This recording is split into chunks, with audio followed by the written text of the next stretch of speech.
President Cyril Ramaphosa's announcement of an eminent persons group has sparked mixed reactions about the phased process that will lead up to the national dialogue.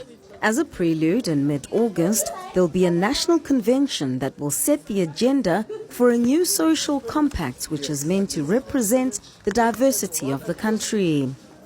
It will be a representative gathering, bringing together government, political parties, civil society formations, business, labor, traditional leaders, religious leaders, cultural workers, sports organizations, women, youth, community voices, amongst others.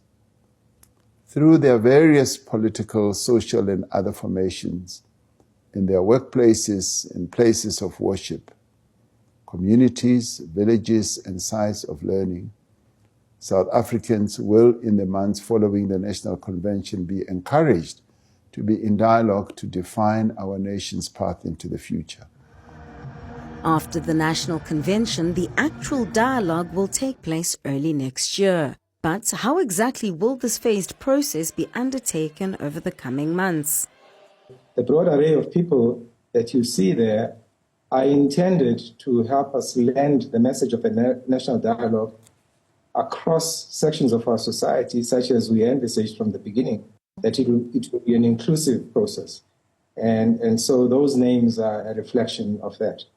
Now, what we look forward to doing over the next short while is, over the next week, consolidating the work of the committees, and then very soon, hopefully in another week or so, we are able to sit down with a thorough briefing to onboard those eminent persons so that they begin to take the message of the national dialogue to the various constituencies.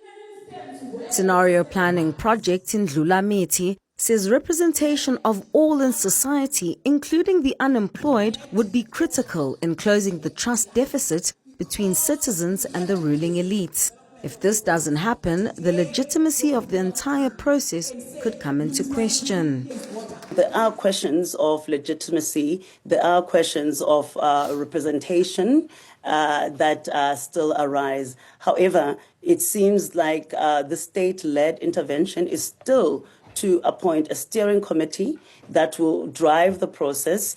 There could be questions around the location at the NEDLEC, because then representation once again becomes an issue when NEDLEC is concerned. Because, for example, you won't find the informal sector there, the unemployed youth are not sufficiently represented there. Civil society is not represented sufficiently at NEDLEC also. The Deputy President will lead the Interministerial Committee to coordinate the government's contribution towards the national dialogue. For Newsroom Africa on Channel 405, I'm Zyanda Ngobo in Johannesburg.